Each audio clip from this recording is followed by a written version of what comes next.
Welcome to MG Shaikh English Academy. विद्यार्थी मित्रांनो, मागच्या सेशनमध्ये आपण 65 ते 70 रूल्स बघितले होते. या सेशनमध्ये आपण आज पुढील रूल बघणार आहोत. तर चला बघूयात. तर विद्यार्थी मित्रांनो, आज आपला रूल सुरू झाला आहे, रूल नंबर 71. तर हा रूल काय म्हणतोय बघा, यूज ऑफ पार्टिसिपल. बरोबर आहे. पार्टिसिपल हा शब्द तुम्ही पहिल्यांदा वाचला तर तुमच्या मनात एक प्रश्न यायला पाहिजे, म्हणजे आलाच पाहिजे, पार्टिसिपल म्हणजे काय. बरोबर आहे. पार्टिसिपल म्हणजे काय. तर विद्यार्थी मित्रांनो, पार्टिसिपल म्हणजे हा व्हर्बल ॲडजेक्टिव्ह असतो. व्हर्बल ॲडजेक्टिव्ह असतो जेव्हा ING लागलेलं क्रियापद वाक्यात ॲडजेक्टिव्हचं आणि क्रियापदाचं काम करत असेल तर त्याला पार्टिसिपल असे म्हणतात. पार्टिसिपलचे 3 प्रकार आहेत. एक प्रेझेंट पार्टिसिपल, दुसरं पास्ट पार्टिसिपल आणि तिसरं परफेक्ट पार्टिसिपल. तर याच्यात आपल्याला काय विचारलं आहे, आता पार्टिसिपल म्हणजे काही गोष्ट तुम्हाला कळली. पार्टिसिपल वाक्यात ॲडजेक्टिव्हचं काम करतं. कधी कधी ते आपण म्हणतो ना, क्रियापदचं चौथं रूप असतो त्याचंही काम करतं, तिसऱ्याचंही काम करतं. जेव्हा तिसऱ्याचं काम करतं त्यावेळेस त्याला म्हणतात आपण काय म्हणतो, आपण त्याला पास्ट पार्टिसिपल असं म्हणतो. त्याला लक्षात घ्या. जर मी म्हटलं I saw a burning train, जर मी असं म्हटलं तुम्हाला I saw a burning train, तर ह्या वाक्यात जर तुम्हाला विचारलं की बर्निंग काय आहे, तर बर्निंग विद्यार्थी मित्रांनो या वाक्यामध्ये पार्टिसिपल आहे. पार्टिसिपल आहे. ठीक आहे. ठीक आहे. बर्निंग काय, याच्या आधी काय आलं आहे, ए आर्टिकल आला आहे, म्हणजेच हा ॲडजेक्टिव्ह आहे. I saw a broken chair हे वाक्य मी तुम्हाला सांगितलं आणि या वाक्यात इथे अंडरलाईन केलेलं आहे आणि तुम्हाला विचारलं आहे या वाक्यात ब्रोकन काय आहे, तर ब्रोकन हा आहे पास्ट पार्टिसिपल. जेव्हा वाक्यात क्रियापदाचं तिसरं रूप वापरलं जातं त्यावेळेस त्याला पास्ट पार्टिसिपल असं म्हटलं जातं. आता ह्या वाक्यात ब्रोकनच्या आधी आर्टिकल आहे, म्हणजेच हा देखील या वाक्यात कसलं काम करतो आहे, ॲडजेक्टिव्हचं काम करतो आहे. लक्षात घ्या. तर सगळ्यात महत्त्वाची गोष्ट काय आहे, पार्टिसिपल ही कॉन्सेप्ट तुम्हाला कळली असेल. नॉन फायनाईट व्हर्ब्सचा हा एक प्रकार असतो पार्टिसिपल. तर बघा आता काय दिलं इथे, पार्टिसिपल फ्रेजचा करता पार्टिसिपल नंतर लगेच यायला हवा. आता यामध्ये अपवाद पण आहेत, लक्षात घ्या. जर प्रथम वाक्य आणि दुसरं वाक्य या दोघांमध्ये जर करता वेगळा असेल तर पार्टिसिपल फ्रेजचा करता घेतला जातो. जर दोन्ही वाक्य एका वाक्याशी संबंधित असतील किंवा एका व्यक्तीशीच किंवा एकाच परिस्थितीशी संबंधित असतील तर पार्टिसिपल फ्रेजच्या आधी कर्त्याची काही गरज नसते. हा भाग लक्षात घ्या. आता याच्यात बघा काय म्हटलं आहे, पार्टिसिपल फ्रेजचा करता पार्टिसिपल नंतर लगेच यायला हवा, म्हणजेच त्याच्या आधी आपण टाकायला हवा. लक्षात घ्या. इथे वाक्य बघा, being a rainy day I could not go out. आता बीइंग अ रेनी डे, आता याच्यात लक्षात घ्या हे काय आहे. समजा बीइंग याच्यात काय आला, पार्टिसिपल आला. बरोबर आहे. रेनी डे म्हटला तर म्हणजे आता फ्रेज म्हणजे काय, जेव्हा एखाद्या याच्यात आता आपण शिकलो आहोत नाऊन फ्रेज काय, ॲडजेक्टिव्ह फ्रेज काय, ॲडवर्ब फ्रेज काय, प्रेपोजिशनल फ्रेज काय, पार्टिसिपल फ्रेज काय, इन्फिनिटिव्ह फ्रेज काय.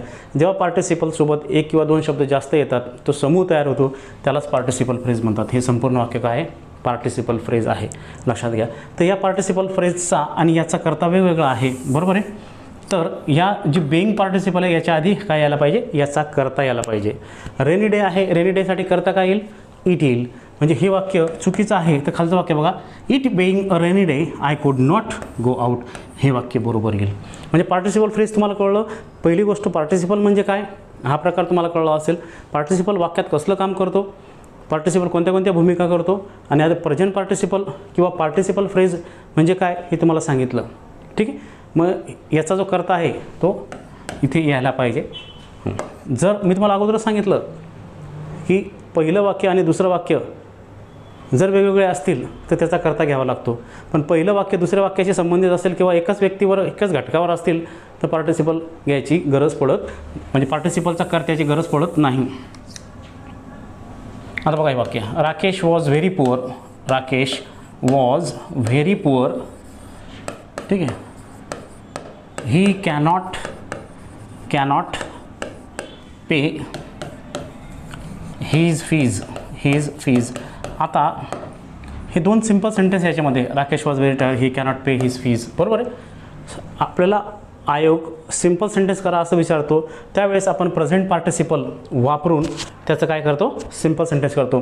यावेळेस कसं आहे, ही दोन्ही वाक्य राकेश आणि ही एकाच व्यक्ती संबंधित आहेत. मग इथे वेगळा करता येईल का, ऑलरेडी तिथे करता दिलेला आहे. मग सुरुवात फक्त कशी नाही करायची, बीइंग पुअर राकेश कॅनॉट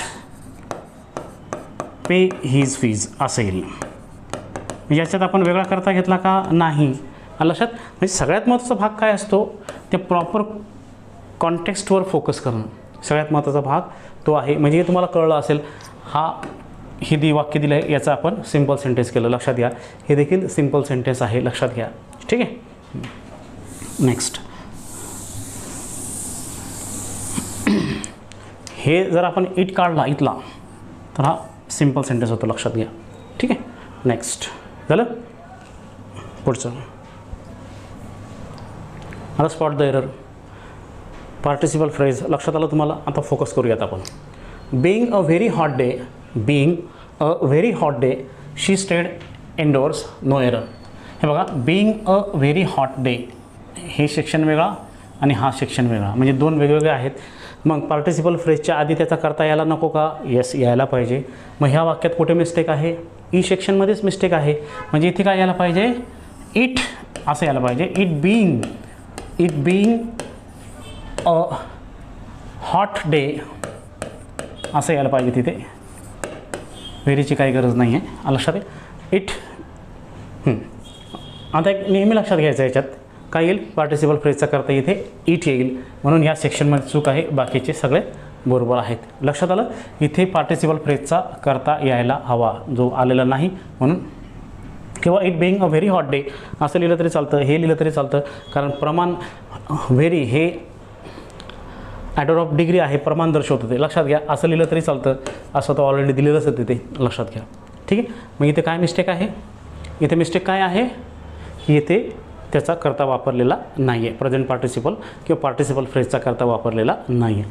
हे प्रेझेंट पार्टिसिपलचा पार्ट येतो, लक्षात घ्या. ING म्हणजे प्रेझेंट पार्टिसिपल, ED म्हणजे past participle, having plus V3 perfect participle, लक्षात घ्या. ठीक आहे. नेक्स्ट, पुढचं, being a rainy day we did not go out, no error. आता याच्यात पण बघा, being a rainy day participle phrase, त्याच्या आधी काय पाहिजे, इट करता पाहिजे. मग मिस्टेक कुठे येईल, कुठे मिस्टेक येणार, मिस्टेक इथं येणार, बाकीचं सगळं बरोबर आहे. म्हणजे माझं म्हणायचा उद्देश काय आहे, की आपण प्रॉपर कंटेंटवर फोकस केला पाहिजे, की आपल्याला एरर 36 सेकंद काय 6 सेकंदामध्ये आपण सोडू शकतो. 36 सेकंद सोडा, 6 सेकंदामध्ये ते आपण सोडू शकतो. तर सगळ्यात महत्त्वाची गोष्ट काय, आपल्याला शिकवलं काय जातं आहे, आपण सर्च काय करतो आहे, याच्यामध्ये तफावत असता कामा नये. बहुतेक विद्यार्थी काय करतात, शिकता काय वेगळं आणि शोधत काही वेगळंच. म्हणजे शिकत आपण पार्टिसिपल फ्रेज शिकतो आहे आणि वाक्यात शोधायचं असेल तर वेगळंच काही शोधतात.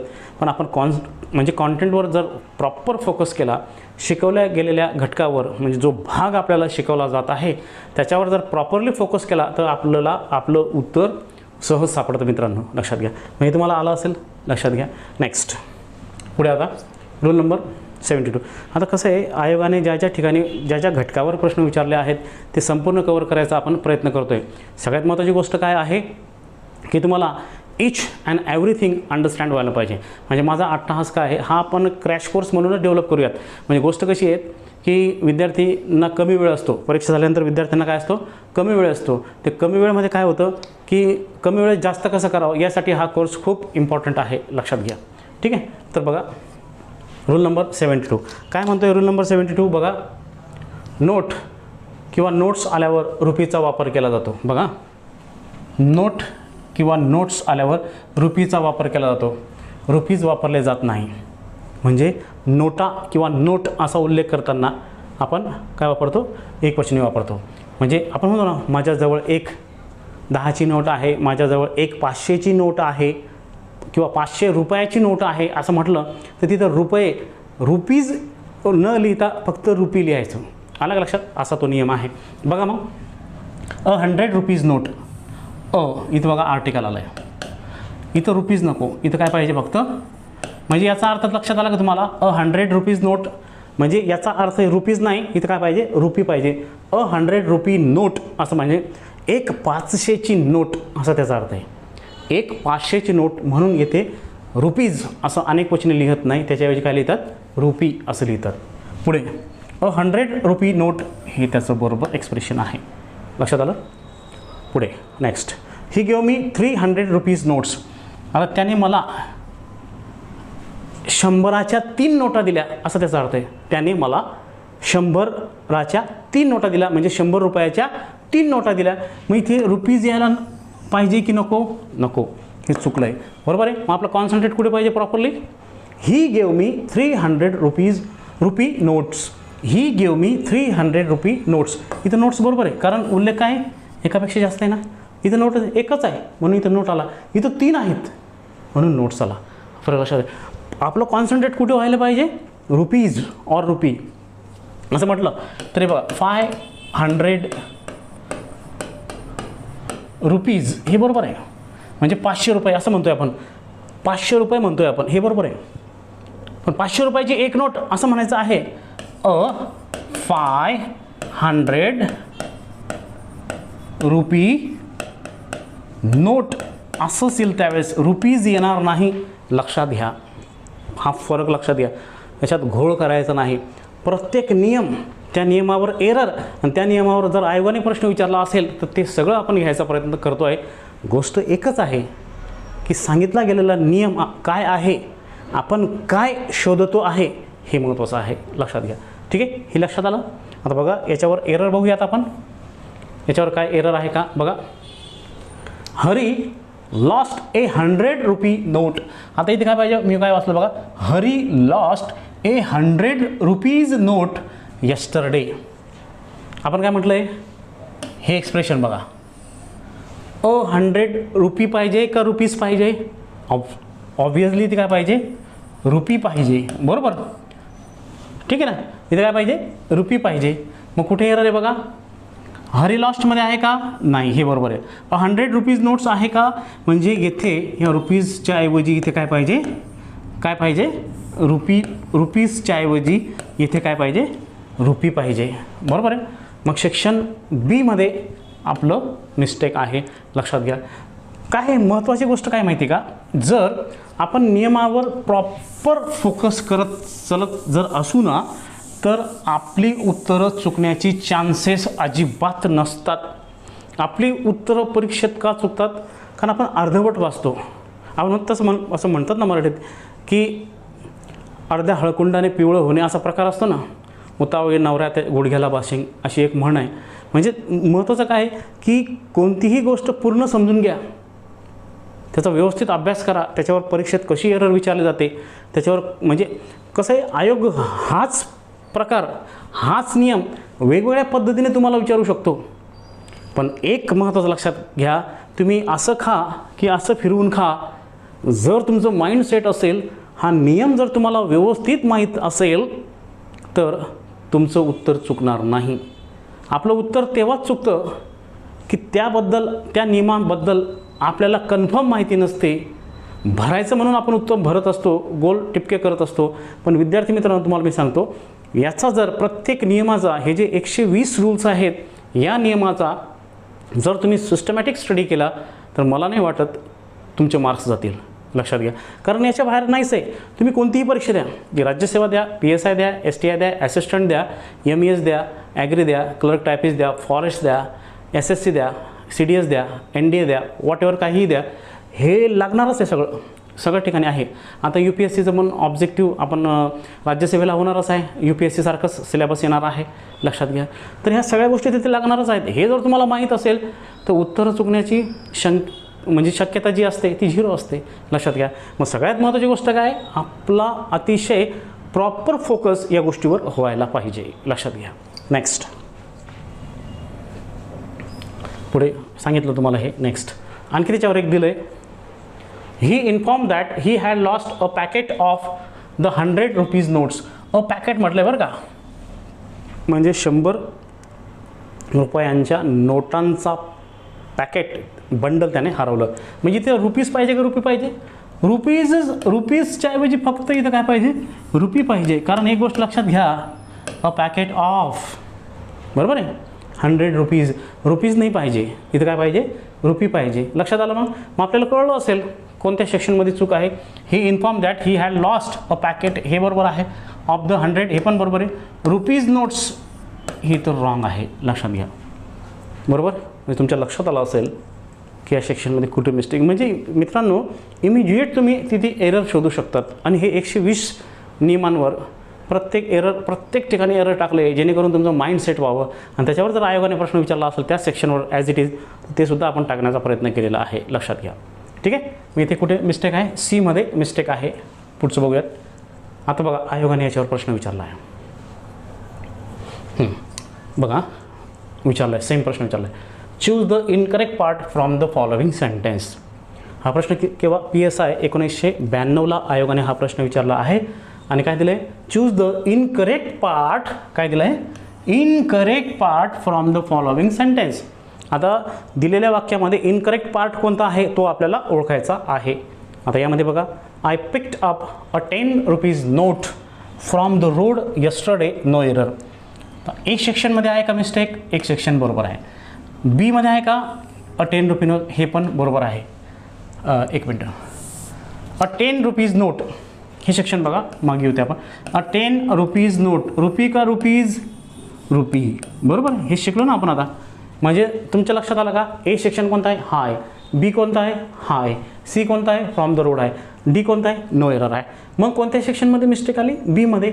मग बी कुठे आहे बघा, बी आहे 2मध्ये. आता विद्यार्थी मित्रांनो, एक लक्षात ठेवा, हे अगोदर आहे ना सरळ दिलं जायचं, पण आयोग काय करतो, हे बी सेक्शन आहे, बी उत्तर 4मध्ये दिलं, 4 बी, 3 ए, 2 डी, याच प्रमाणे आता आयोग देऊ लागला. म्हणजे इथलं उत्तर तुमचं बरोबर आहे. तुम्ही काय करता, घाई गडबडीने ते टिक मार्क करायचा प्रयत्न करतात. तुम्हाला जिथं दिसलं ते बघायचं. मग ह्या 2 सेक्शनमध्ये काय आहे, म्हणजे 2 नंबरच्या ऑप्शनमध्ये बी ऑप्शन आहे आणि हे त्याचं 2 नंबरचं त्याचं उत्तर आहे. म्हणजे रुपीज हा इनकरेक्ट पार्ट आहे. त्या रुपीच्या ऐवजी तिथे काय पाहिजे, रुपी पाहिजे. लक्षात आलं. या पद्धतीने सहज ते आपला माइंड सेट होत असतो. तो नियम, एरर आणि आयोगाने विचारलेला प्रश्न एकदम फिट बसतं, ते लक्षात घ्या. नेक्स्ट पुढे डिपार्टमेंटल ASला देखील प्रश्न विचारला आहे. काय आहे बघा, find out the correct sentence. म्हणजे 4 वाक्य दिली आहेत आणि त्यामधील तुम्हाला करेक्ट सेंटेन्स ओळखायचं सांगितलं आहे. आता बघा, I have lost a 10 rupees note, a 10 rupees note गेलं, इथं रुपीज पाहिजे, रुपी पाहिजे. ठीक आहे, पहिला loss. I have lost a 10 rupee note, बरोबर आहे, हे वाक्य बरोबर आहे. दुसरं बघूया, I do not like this kind of games. I do not like these, इथं काइंड्स पाहिजे म्हणून हे वाक्य चुकलं. कारण दीज अनेकवचनी म्हणून काइंड्सचं पण अनेकवचनी पाहिजे. I do not like these kinds of games असं पाहिजे, इथं एस पाहिजे म्हणून हे चुकलं. I do not like this kinds of game, हे देखील चुकलं. कारण हा धिस आहे, इथे एस कट करायला पाहिजे. धिस एकवचनी असतो म्हणून पुढे पण एकवचनी यायला पाहिजे. दीज अनेकवचनी असतो म्हणून पुढे अनेकवचनी यायला पाहिजे. बरोबर आहे, हे वाक्य देखील चुकलं. मग एकच वाक्य बरोबर आहे याच्यामध्ये. कोणतं वाक्य बरोबर आहे, 2 नंबरचं. म्हणजे त्या सेक्शनवर तो होता, हे ते इररिलेव्हंट सेंटेन्स होते. पण लक्षात घ्या, आपल्याला इमिजिएट कळतं धिस, दॅट, दिस, दोज, हे जर तुम्ही लक्षात ठेवलेत, कसं धिस आणि एकवचनी, दॅट एकवचनी, दीज अनेकवचनी, दोज अनेकवचनी. लक्षात घ्या, म्हणजे यांच्यानंतर काय येईल, अनेकवचनी नाम येईल, अनेकवचनी क्रियापद येईल. एकवचनी नाम येईल, एकवचनी क्रियापद येईल. एकवचनी नाम येईल, एकवचनी क्रियापद येईल. हे जरी तुम्हाला माहीत राहिलं तरी तुमचं उत्तर बरोबर येते. इथं असंच दिलं आहे ना, दीज दिलं आहे, मग इथं काइंड्स पाहिजे ना, बरोबर आहे की नाही. पुढे बरोबर आहे गेम्स, इथे दीज दिलं आहे, मग इथं काइंड पाहिजे ना, काइंड झालं आहे म्हणून चुकलेत. मग याच्यातलं कोणतं बरोबर आलं, फक्त 2 नंबरचं उत्तर आलं, 10 रुपी नोट. बरोबर, 2 नंबरचं उत्तर बरोबर आलं. लक्षात आलं. नेक्स्ट, आता रूल नंबर 73 बघा. विद्यार्थी मित्रांनो, सगळ्यात महत्त्वाची गोष्ट काय असते माहिती आहे का, आयोगाचे क्वेश्चन पेपर जास्त फोकस करणं. आयोगाच्या क्वेश्चन पेपरची आपल्याला जर प्रॉपरली चिरफाड करता आली तर स्पर्धा परीक्षेत यश मिळवणं खूप इझी असतं, लक्षात घ्या. ठीक आहे. नेक्स्ट, जेव्हा, आता रूल नंबर 73 आहे बघा. जेव्हा एखाद्या सर्वनामाचा वापर क्रियापदाच्या कॉम्प्लिमेंटच्या रूपात होत असेल तर प्रोनाउन हे नेहमी नॉमिनेटिव्ह केस म्हणजेच सब्जेक्टिव्ह केस म्हणजे कर्त्याच्या रूपात केसमध्ये असते. म्हणजेच कोणत्या फॉर्ममध्ये असते? I, we, he, she, it, they, you या फॉर्ममध्ये असते. बरोबर आहे. जेव्हा एखाद्या सर्वनामाचा वापर क्रियापदाच्या कॉम्प्लिमेंट म्हणून होत असेल किंवा च्या रूपात होत असेल तर प्रोनाऊन हे म्हणजे सर्वनाम हे नेहमी कर्त्याच्या स्वरूपात असते. म्हणजेच नॉमिनेटिव्ह केसमध्ये असते. नॉमिनेटिव्ह केसलाच दुसरं नाव काय? सब्जेक्टिव्ह केस म्हणजे कर्त्याची विभक्तीमध्ये असते. आणि कर्ता म्हणून कोणते कोणते येतात? I, we, he, she, they, you हे कर्ता म्हणून येतात. बरोबर आहे. हे लक्षात घ्या पाहिजे. म्हणजे क्रियापदानंतर तिथं काय यायला पाहिजे? कर्ता म्हणजे कर्त्याच्या स्वरूपात यायला पाहिजे. कॉम्प्लिमेंट म्हणजे काय? सगळ्यात महत्त्वाची गोष्ट ही असते. कॉम्प्लिमेंट म्हणजे काय? पूरक. पूरकचं काम काय असतं? वाक्याचा अर्थ पूर्ण करणे. बरोबर आहे का नाही? वाक्याचा अर्थ पूर्ण करणे. सब्जेक्ट कॉम्प्लिमेंट, ऑब्जेक्ट कॉम्प्लिमेंट एक बेसिक व्हिडिओ बनवून टाकतो आहे मी, सुरुवातीला टाकेल, तो पण बघा. म्हणजे सब्जेक्ट म्हणजे काय, ऑब्जेक्ट म्हणजे काय, कॉम्प्लिमेंट म्हणजे काय. बरोबर आहे. सब्जेक्ट कॉम्प्लिमेंट म्हणजे काय, ऑब्जेक्ट कॉम्प्लिमेंट म्हणजे काय, डायरेक्ट ऑब्जेक्ट म्हणजे काय, इनडायरेक्ट ऑब्जेक्ट म्हणजे काय, मॉडिफायर म्हणजे काय. बरोबर आहे की नाही? फ्रेजेस म्हणजे काय, क्लॉजेस म्हणजे काय, सेंटेन्स म्हणजे काय. बरोबर आहे का? फ्रेजेस, नाउन फ्रेज म्हणजे काय, ॲडजेक्टिव्ह फ्रेज म्हणजे काय, ॲडर फ्रेज म्हणजे काय. बरोबर आहे. प्रेपोजिशनल फ्रेज म्हणजे काय. बरोबर आहे. ह्या सगळ्या गोष्टींचा एक बेसिक व्हिडिओ 1 तासाचा मी टाकणार आहे. तो सुरुवातीलाच मी ॲड करणार त्याला, म्हणजे जेणेकरून तुमचं माइंड सेट होईल या वाक्यात हा कोणता भाग आहे. बरोबर आहे. कॉम्प्लिमेंट म्हणजे काय? वाक्याचा अर्थ पूर्ण करणारा असतो तो. आता बघा, ही इज ॲन इंजिनियर. बरोबर आहे. He is an engineer. बरोबर. आता हे जे वाक्य आहे, आता न्यू पेज घेतो मी. He is an engineer. बरोबर आहे. आता तुम्हाला जर विचारलं ही काय सब्जेक्ट आहे, वर्ब आहे, ॲन इंजिनियर, ॲन आर्टिकल आहे. बरोबर आहे. An engineer. बरोबर आहे. एक गोष्ट विद्यार्थी मित्रांनो नेहमी लक्षात घ्यायचं, हा जो ॲन आर्टिकल हा नेहमी नाऊनच्या आधी येतो. या वाक्यात जर तुम्हाला विचारलं इंजिनियर काय, तर इंजिनियर आहे या वाक्यात कॉम्प्लिमेंट. जर तुम्हाला विचारलं सब्जेक्ट कॉम्प्लिमेंट आहे की ऑब्जेक्ट कॉम्प्लिमेंट आहे, तर हा आहे सब्जेक्ट कॉम्प्लिमेंट. कारण ही म्हणजे इंजिनियर, इंजिनियर म्हणजेच काय, ही, याला म्हणतात सब्जेक्ट कॉम्प्लिमेंट. बरोबर आहे. जेव्हा क्रियापदानंतर जर नाऊन येत असेल, कोणतं क्रियापद, म्हणजे लक्षात घ्यायचं नेहमी, जेव्हा लिंकिंग वर्ब नंतर जर नाऊन किंवा ॲडजेक्टिव्ह येत असेल तर तो पार्ट काय असतो? तो पार्ट असतो कॉम्प्लिमेंट. कॉम्प्लिमेंट हा ॲडजेक्टिव्ह पण असू शकतो, ॲडर पण असू शकतो, व्हॉट एव्हर काही असू शकतो. लक्षात घ्या. लिंकिंग वर्ब कोणते कोणते बघा. Am, is, are, was, were, will be, become, seem, feel, taste, smell, appear या क्रियापदानंतर जर नाऊन किंवा ॲडजेक्टिव्ह येत असेल तर तो भाग कॉम्प्लिमेंट असतो. त्याला सब्जेक्ट कॉम्प्लिमेंट असं म्हणतात. कारण who is engineer, he is engineer, he is what, engineer. He म्हणजेच काय आहे? इंजिनियर. इंजिनियर म्हणजेच तो ही आहे. आलं का लक्षात? याला सब्जेक्ट कॉम्प्लिमेंट म्हणतात. आता object complement, he made me a captain. बरोबर आहे. He made me a captain. ठीक. आता याच्यात ही काय आला? सब्जेक्ट आला. मेड काय आला? वर्ब आला. मी काय आला? ऑब्जेक्ट आला. बरोबर आहे. आता ह्या वाक्यामध्ये ही मेड मी कॅप्टन, हा कॅप्टन. बरोबर आहे. डायरेक्ट ऑब्जेक्ट, इनडायरेक्ट ऑब्जेक्ट असे आपण म्हणू शकतो. बरोबर आहे.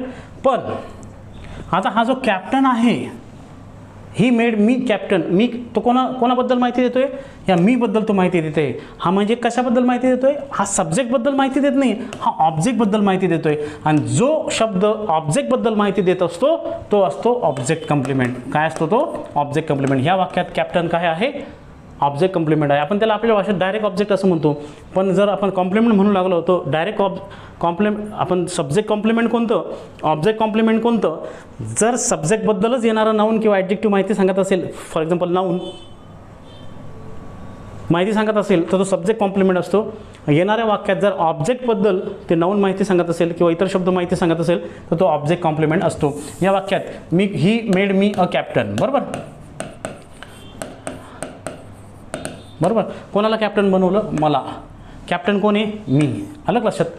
मला काय बनवण्यात आलं? कॅप्टन. म्हणजे हा कॅप्टन याच्यात काय आहे? ऑब्जेक्ट कॉम्प्लिमेंट आहे. हा ऑब्जेक्ट याच्याबद्दल हा माहिती सांगतोय. जसं मी तुम्हाला अगोदर सांगितलं होतं, subject complement, he is an engineer. बरोबर आहे ना? आता हा जो इंजिनियर आहे हा कोणाबद्दल माहिती सांगतोय? या ही बद्दल माहिती सांगतो. ही कोण आहे? इंजिनियर आहे. याला म्हणतात सब्जेक्ट कॉम्प्लिमेंट. लक्षात घ्या मित्रांनो, हे दोनच वाक्य तुम्हाला इनफ आहेत कॉम्प्लिमेंट हे लक्षात ठेवण्यासाठी. आपण subject, verb, object, predicate, complement याचा जो बेसिक व्हिडिओ बनवला आहे त्याच्यात तुम्ही ह्या गोष्टी सगळ्या बघणार आहात. लक्षात घ्या. डन. नेक्स्ट मग सब्जेक्ट कॉम्प्लिमेंट, ऑब्जेक्ट कॉम्प्लिमेंट हे लक्षात आलं तुमच्या. ठीक आहे. आता याच्यात लक्षात घ्या. ठीक आहे. मग हे तुमच्या लक्षात आलं असेल अशी अपेक्षा करतो. ठीक आहे. मग आता आपला मूळ नियम काय होता त्याच्यावर आपण फोकस करूयात. परत एकदा मी नियम वाचतो. जेव्हा एखाद्या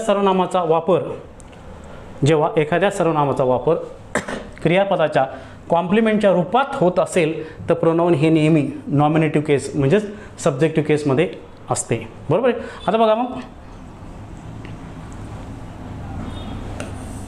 क्रियापदाचा कॉम्प्लिमेंट तुमच्या लक्षात आला असेल ना.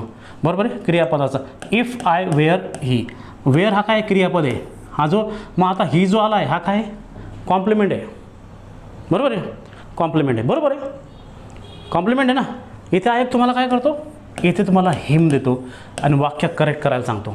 बरोबर आहे.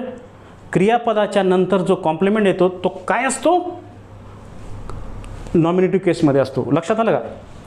हे झालं क्रियापद आणि त्याच्यानंतर इथं ही आला आहे. बरोबर आहे. इथे ही आला आहे. इथे जर हिम राहिला असता किंवा हीज राहिला असता तर हे वाक्य चुकलं असतं. हे वाक्य बरोबर आहे. म्हणजे हे लक्षात आलं का, क्रियापदाचा वर्बचं कॉम्प्लिमेंट म्हणजे ही.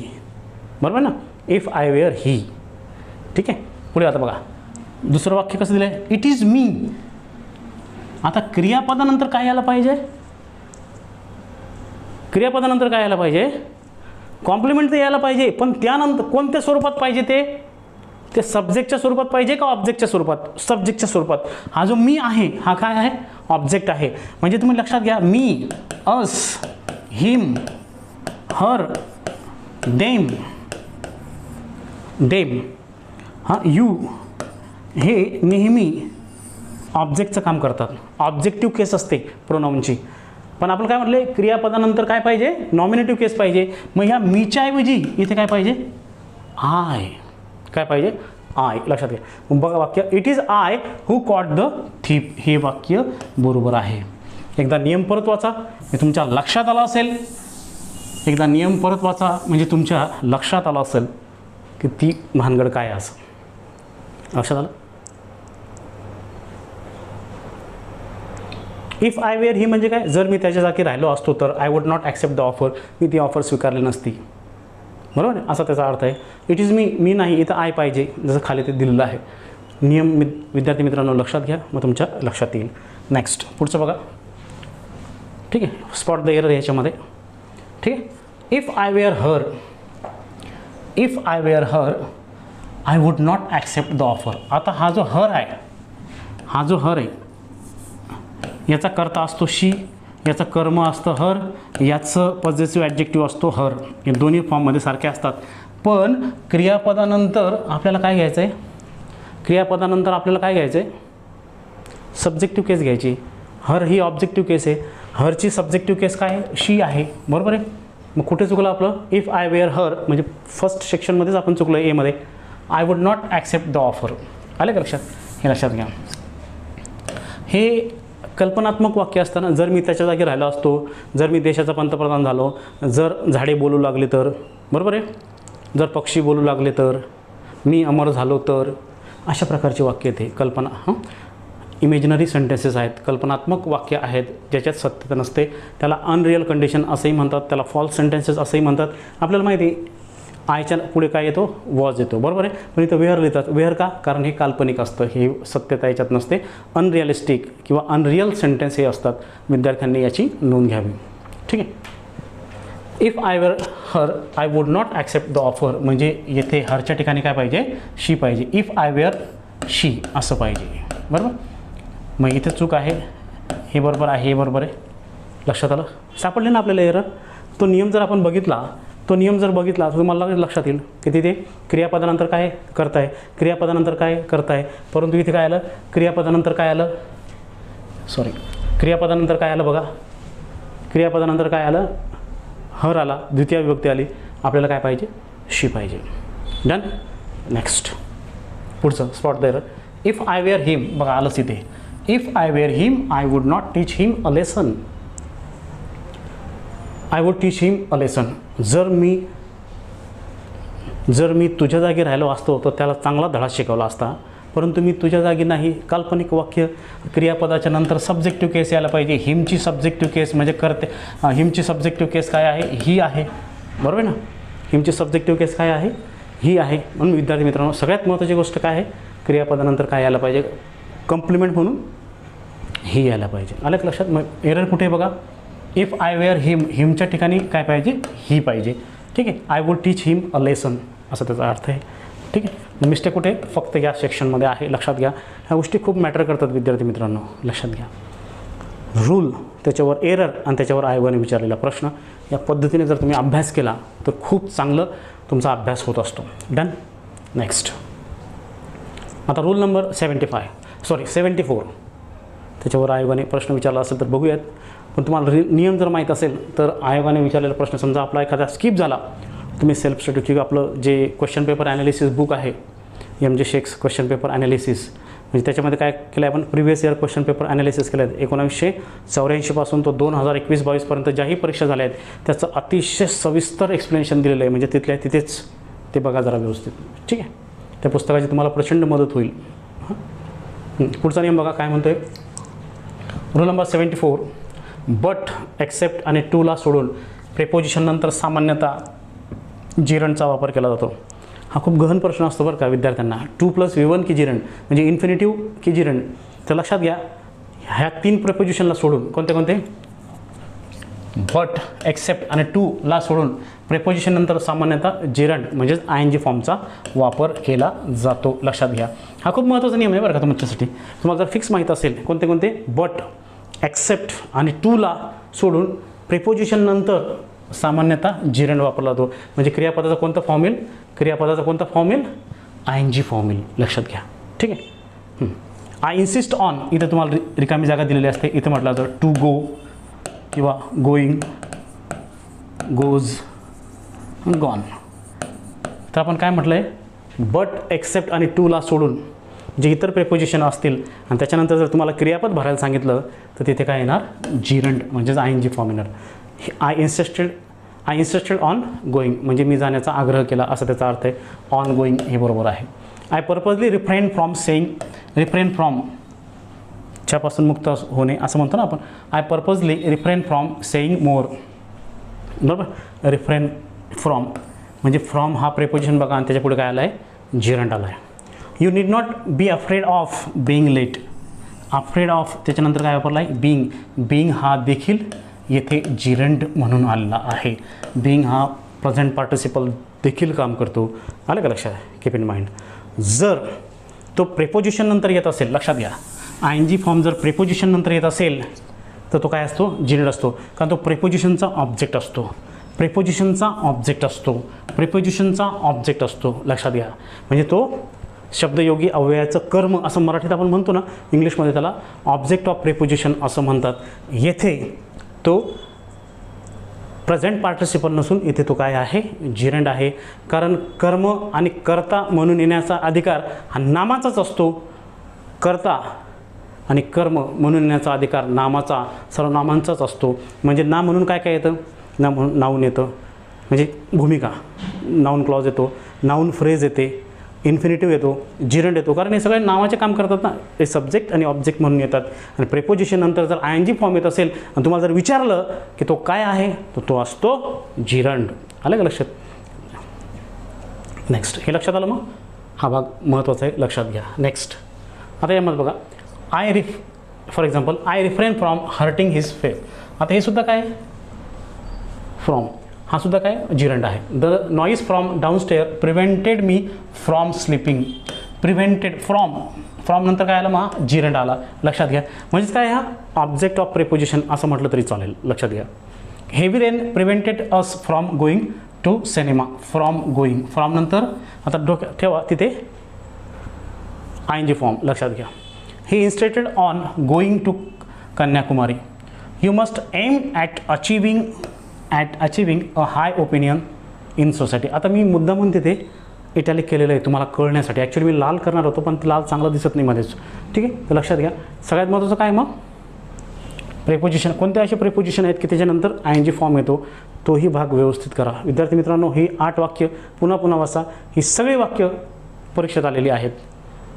म्हणजे नुसतं MPSC नाही तर तुम्ही SSC, CDS, स्टाफ सिलेक्शन्स वगैरे जर बघितलं, बँकिंग वगैरे वगैरे, तर त्याच्यामध्ये सगळ्या अशा प्रकारावर हे प्रश्न विचारलेले आहेत. ॲज इट इज वाक्य अशी विचारलेली आहेत.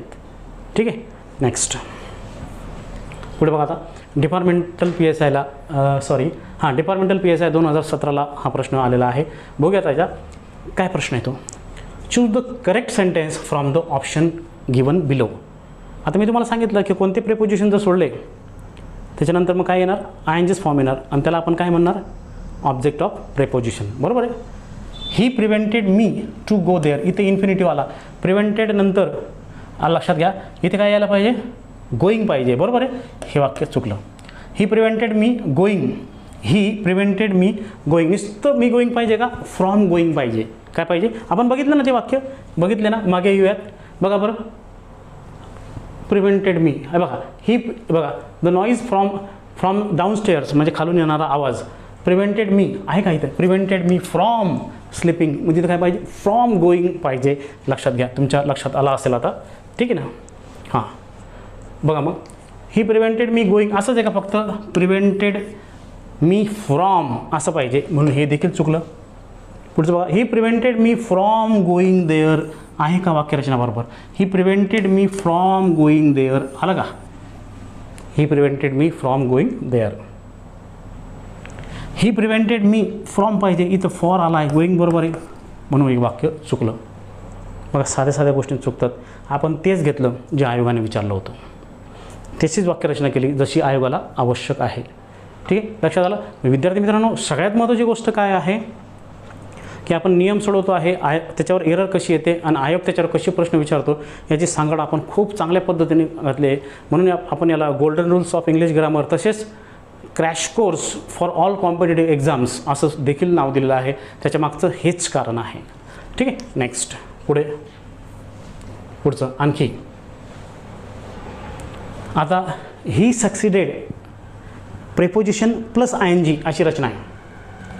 Succeeded in getting the job म्हणजे तो जॉब मिळवण्यास यशस्वी झाला असा त्याचा अर्थ आहे. सक्सिडेड नंतर इन येतो, इन नंतर ING यायला पाहिजे. बघा मग, choose the appropriate verb form to fill in the blank. He succeeded to get infinitive नाही येणार, गेटिंग नुसता गेटिंग नाही येणार, तिथे प्रेपोजिशन पण पाहिजे. बरोबर, काय पाहिजे, succeeded in getting the job. In getting यायला पाहिजे, म्हणजे ती जॉब मिळवण्यास यशस्वी झाली म्हणण्यापेक्षा ती जॉब करण्यामध्ये काय झालं, म्हणजे तिचं जॉब एकदम चांगल्या पद्धतीने करण्यात यशस्वी झाली असा त्याचा अर्थ आहे. हे उत्तर त्याचं येईल. विथ गेटिंग पण येणार नाही. बघा इथे तुम्हाला कन्फ्यूज करण्यासाठी दुसरं प्रेपोजिशन टाकलेलं आहे, लक्षात घ्या. इन, ऑन, फ्रॉम असेल डोळे झाकून ING. इन, ऑन, फ्रॉम डोळे झाकून ING, लक्षात घ्या. ठीक, याचं उत्तर काय आलं, 3 उत्तर आलं याचं. लक्षात आलं. नेक्स्ट. आता विद्यार्थी मित्रांनो, हे नेहमी लक्षात घ्या. ठीक आहे, आता यामध्ये रूल नंबर 75 आपण आता बघतोय. तर यामध्ये बघा, by plus future time keywords नंतर नेहमी परफेक्ट फ्युचर टेन्सचा वापर केला जातो. फ्युचर कीवर्ड्स म्हणजे काय, बायच्या सोबत काय येईल, बाय टुमारो येईल, बाय नेक्स्ट जून येईल, बाय नेक्स्ट इयर येईल, बाय 2023 येईल. हे फ्युचर कीवर्ड्स आहेत. पहिले ते तुम्हाला कळायला पाहिजे की फ्युचर टाईम एक्सप्रेशन्स काय आहेत.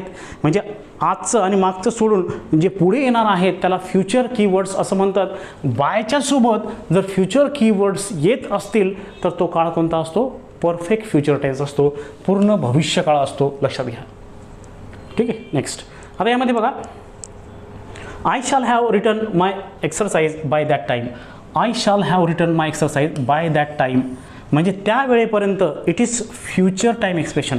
त्यावेळेपर्यंत means we are talking about future time expression. त्यावेळेपर्यंत म्हणजे काय, ती वेळ अजून आली नाही, ती वेळ अजून यायची आहे. बाय दॅट टाईमचा अर्थ असा होतो. That's it. मग I shall have written my exercise by that time असा त्याचा अर्थ आहे. म्हणजे हा झाला परफेक्ट फ्युचर. अगोदर परफेक्ट फ्युचरचा फॉर्म्युला तुम्हाला यायला पाहिजे. Subject plus shall have oblique will have plus V3, बरोबर. याचा मराठीत अर्थ असेल केलेलं असेल असा त्याचा मराठीत अर्थ असतो. Subject shall have, will have, I we जर असेल तर शाल हॅव घ्यायचा, यू ही शी इट दे असेल तर विल हॅव घ्यायचा. लक्षात घ्या. म्हणजे बघा आय शाल इथं आलं आहे, दे विल इथं आलं आहे. लक्षात घ्या. म्हणजे हा बेसिक पार्ट आहे. ठीक आहे. आता याच्यात बघा मग I shall have written my exercise by that time, म्हणजे त्या वेळेपर्यंत मी माझं गृहपाठ पूर्ण केलेला असेल असा त्याचा अर्थ आहे. वाक्य बरोबर आहे. दुसरं वाक्य बघा, they will have completed their project by next Monday.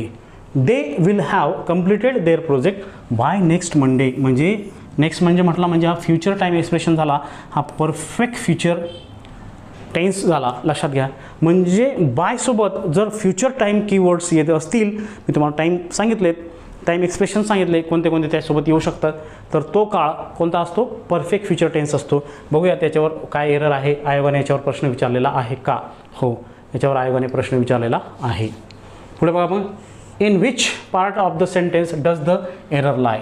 आता इथे बघा ASO 2014 हा प्रश्न विचारला आहे आणि कोणत्या भागामध्ये एरर आहे असं आयोग म्हणतोय. कोणत्या भागामध्ये एरर आहे असं आयोग विचारत आहे. आता इथे बघा, I would have been working in this organization for 10 years next year. For 10 years next year. बरोबर आहे. आता इथे फॉर आला आहे. बरोबर आहे. हां 10 years बाय नेक्स्ट इयर असं राहिलं असतं तरी चाललं असतं. इथं काय म्हटलं आहे, फॉर म्हटलं आहे. सेम सेन्स होतो. तर इथं बघा परफेक्ट कंटिन्युअस फ्युचर आहे. हा परफेक्ट कंटिन्युअस फ्युचरमध्ये बायची फ्रेज आणि फॉरची फ्रेज जर एकत्र असेल तर तो टेन्स कोणता असतो, परफेक्ट कंटिन्युअस फ्युचर. आणि परफेक्ट कंटिन्युअस फ्युचरचा फॉर्म्युला असतो subject shall have been oblique will have been plus V4 म्हणजेच V1 प्लस ING किंवा तुम्हाला तसंही लिहून देतो, अशी त्याची रचना असते. मग त्याच्यामध्ये शाल हॅव विल हॅव आहे. करता काय आहे, आय आहे. आयला काय येणार, वुड नाही येणार, शाल हॅव येणार. तिथे काय येणार, शाल हॅव येणार. बरोबर आहे, शाल हॅव येणार. मग हा वुड हा इनकरेक्ट पार्ट आहे. मग आयोगाने काय विचारलं आहे, in which part of the sentence does the error lie. म्हणजे कुठे एरर केलेली आहे ती तुम्हाला ओळखायची आहे. मग पार्ट 1 मध्येच एरर आहे. बरोबर आहे नाही, पार्ट 1 मध्येच एरर आहे ना. म्हणजे तुम्हाला जर असं लक्षात आलं की हे सगळं वाक्य तर बरोबर दिसतंय, पण जर फ्युचर टाईम एक्सप्रेशन बघितलेत आपण, for 10 years next year by plus time expression plus future keyword असं जर असेल तर परफेक्ट कंटिन्युअस फ्युचर असतो. By slash for plus calculated time plus future expression असं असेल तर परफेक्ट कंटिन्युअस फ्युचर असतो. परफेक्ट कंटिन्युअस फ्युचरचा formula subject plus shall have been oblique will have been plus V4 plus object नसला तरी चालतो, काही हरकत नाही. पण बघा इथे काय मग आय शाल हॅव बीन म्हणा किंवा आय विल हॅव बीन म्हणा, चालेल. ठीक आहे. तर मिस्टेक कुठे आली, फर्स्ट नंबरच्या, म्हणजे कुठे आहे मिस्टेक, ओनली. आलं तुमचं उत्तर. म्हणजे हे गोष्टी किती इझी होऊन जातात आपल्यासाठी, त्या गोष्टीचा फॉलोअप प्रॉपरली घेणं मस्ट असतं. पुढे आणखी आहे बघूया. आणखी एक वाक्य आहे, हे तुम्हाला कळलं का, व्यवस्थित बघा. आणि हे कोणतं सेक्शनमध्ये चुकलं आहे ते बघा, म्हणजे तुमच्या लक्षात येईल कुठे चुकलं आहे बघा.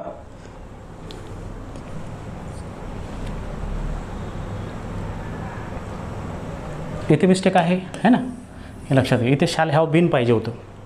ठीक आहे, परफेक्ट कंटिन्युअस फ्युचर. ठीक आहे, मुद्दामून आपण जे जस्ट वाक्य घेतलं तिथे परफेक्ट फ्युचरचं पण आपण घेऊ शकतो. पुढचं बघा आता.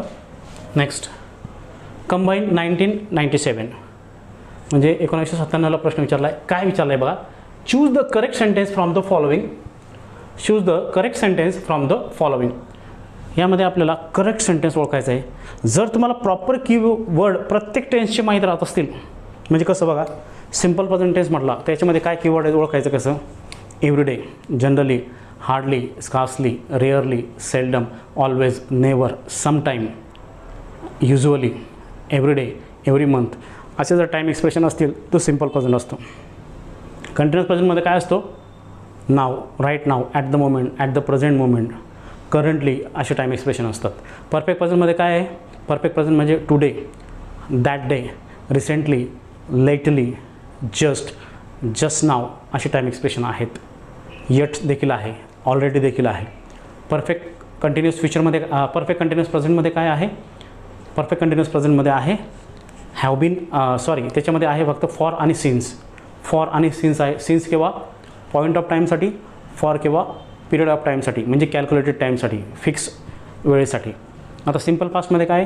सिम्पल पास्टमध्ये आहे last, yesterday, the previous day, last night, last month, last year, past years एवढे जे असतील ते सिम्पल पास्टमध्ये येतात. लक्षात आहे. कंटिन्युअस पास्टमध्ये काय आहे? कंटिन्युअस पास्टमध्ये म्हणावे त्याचे टाईम एक्सप्रेशन नसतात. Yesterday morning, yesterday afternoon, yesterday evening असे शब्दप्रयोग येतात. परफेक्ट याच्यामध्ये काय आहे? परफेक्ट पास्टमध्ये 2 ॲक्शन्स असतात. यामध्ये ऑलरेडी आहे एक ॲक्शन सिम्पल पास्टची असते, एक ॲक्शन परफेक्ट पास्टची असते. त्याच्यात लक्षात घ्या ऑलरेडी हा त्याच्यात वापरला जातो जास्त करून. नेक्स्ट परफेक्ट कंटिन्युअस पास्टमध्ये काय आहे? त्याच्यामध्ये पण काही प्रमाणात सिन्स आणि फॉर आहे. वेनचे ॲक्शन्स आहेत. त्याच्यात बिफोर आहे, आफ्टर आहे. लक्षात घ्या. म्हणजे हा आफ्टर आणि बिफोर याच्यात देखील आहे परफेक्ट पास्टमध्ये, तेही लक्षात घ्या. आता सिम्पल फ्युचरमध्ये काय? Next year, next month, next week, next year, upcoming year. बरोबर. म्हणजे फ्युचर, पास्ट इयर्स असे आपण सांगू शकतो. टुमॉरो, डे आफ्टर टुमॉरो या पद्धतीच्या टाईम एक्सप्रेशन. कंटिन्युअस फ्युचरमध्ये काय? टुमॉरो मॉर्निंग, नेक्स्ट इयर हे वगैरे. म्हणजे त्यात लक्षात घ्या सगळ्यात महत्त्वाची गोष्ट काय? जी होणार आहे त्याच्यामध्ये जास्त हे नाही आहे. परफेक्ट फ्युचरमध्ये काय आहे? परफेक्ट फ्युचरमध्ये आहे बाय आहे, त्याच्यात टाईम एक्सप्रेशन आहे. बायची फ्रेज आहे प्लस टाईम एक्सप्रेशन आहे. फॉरची फ्रेज आहे प्लस टाईम एक्सप्रेशन आहे. तर परफेक्ट कंटिन्युअस फ्युचरमध्ये काय आहे? बाय आणि फॉरची फ्रेज आहे प्लस त्याच्यात कॅल्क्युलेटेड टाईम आहे प्लस फ्युचर कीवर्ड्स आहेत. असं जर तुम्ही व्यवस्थित ठेवत गेलात ना प्रत्येक टेन्समध्ये कोणते कीवर्ड्स येतात तर आपल्याला इझिली ओळखता येतं की हा कोणता टेन्स आहे आणि येथे कोणतं क्रियापद आपण भरायला पाहिजे. त्याच अनुषंगाने हे जे आपल्याला वाक्य दिलं आहे कंबाईन 1997ला आयोगाने विचारलं ते बघूयात आपण. Choose the correct sentence from the following. Correct sentence यामधलं कोणते ते बघूयात.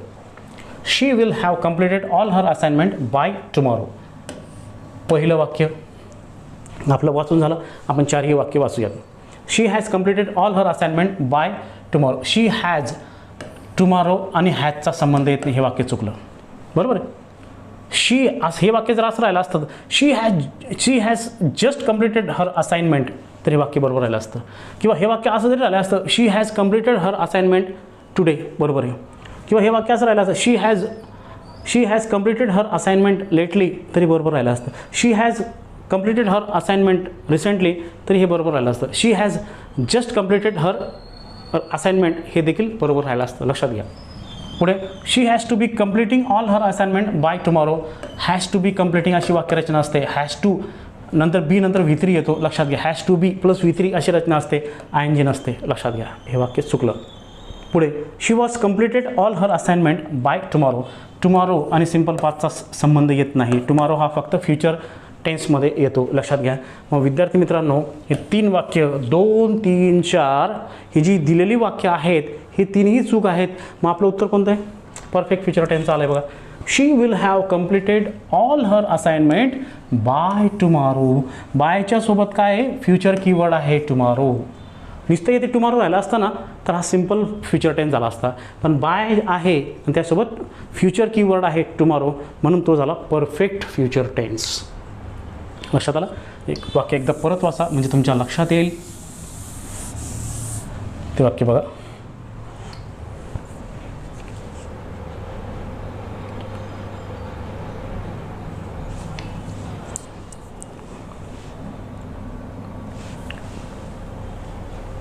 आणखी एक वाक्य दिले बघा.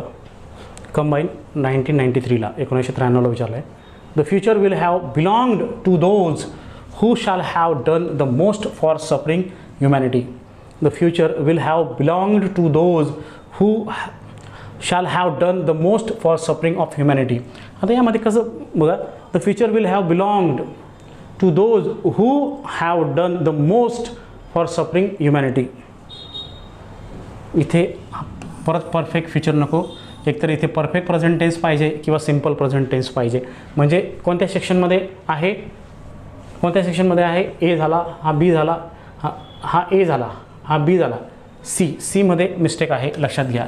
तिथे काय पाहिजे, परफेक्ट फ्युचर टेन्स नको, तिथे वेगळा टेन्स पाहिजे, एक तर प्रेझेंट सिम्पल पाहिजे किंवा परफेक्ट प्रेझेंट पाहिजे. इथं मिस्टेक आहे लक्षात घ्या. ठीक आहे ना. म्हणजे हा एक प्रश्न झाला, त्याच्यावर तो अगोदरचा प्रश्न झाला.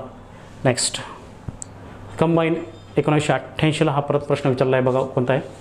Choose the correct form of verb to fill in the blank.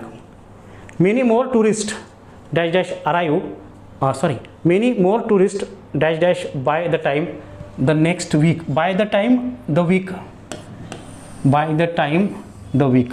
Bye the time म्हणजे पुढच्या आठवड्याला येणारी जी वेळ आहे त्याच्याबद्दल बोललं जात आहे. ठीक आहे. तर यामध्ये अशी रचना बाय प्लस फ्युचर कीवर्ड असेल तर डोळे दाखवून तिथं आपल्याला काय लिहायचा, परफेक्ट फ्युचर लिहायचा. म्हणजे ती रचना काय पाहिजे, subject shall have oblique will have plus V3. दिसते का मग. विल अराईव्ह नाही, शाल अराईव्ह नाही, विल बी अराईव्हिंग नाही, मग काय येईल, टुरिस्ट म्हणजे देला येतो विल हॅव प्लस V3. उत्तर काय येईल आपलं, विल हॅव प्लस V3. ठीक, लक्षात आलं. एकदा तो परत प्रश्न वाचा, तिकडचा पण प्रश्न वाचा, मी तुमच्या लक्षात येईल. डन. क्लर्क टायपिस्टला देखील एक प्रश्न आहे. ठीक आहे. आता याच्यात बघा, by the time I reach home mother. By the time by plus future keyword. By the time म्हणजे ज्या वेळेपर्यंत मी पोहोचलेलो असेल त्यावेळेपर्यंत आईचा स्वयंपाक झालेला असेल असा त्याचा अर्थ आहे. I reach home, bye the time I reach home mother काय येईल, will have finished her cooking असेल. बरोबर आहे ना. Bye the time I reach home mother will have finished her cooking असा त्याचा अर्थ आहे. मग विल फिनिश येईल का, म्हणजे परफेक्ट फ्युचर यायला पाहिजे तिथे.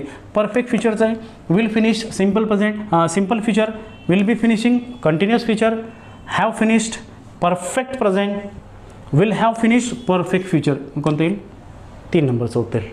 Bye the time I reach home mother will have finished cooking असं तिथं ऑप्शन येईल. या 4 ऑप्शनमधून फक्त परफेक्ट फ्युचरचं ऑप्शन कोणतं आहे, परफेक्ट फ्युचरचं ऑप्शन आहे 3 नंबर ऑप्शनचं, म्हणून त्याचं उत्तर येईल 3. लक्षात. नेक्स्ट. हां, तर विद्यार्थी मित्रांनो, अशा पद्धतीने म्हणजे 71 ते 75 हे 5 रूल या सेशनमध्ये आपण घेतलेले आहेत. सगळ्यात महत्त्वाची गोष्ट काय विद्यार्थी मित्रांनो, जे सेशन आपण घेत आहोत ते अतिशय उपयुक्त आहेत तुम्हाला अभ्यासाला. तर ते तुम्ही प्रॉपरली त्याचा स्टडी करा, व्यवस्थित व्हिडिओज बघा. तर आजचं हे सेशन तुम्हाला कळलं असेल अशी अपेक्षा करतो. धन्यवाद.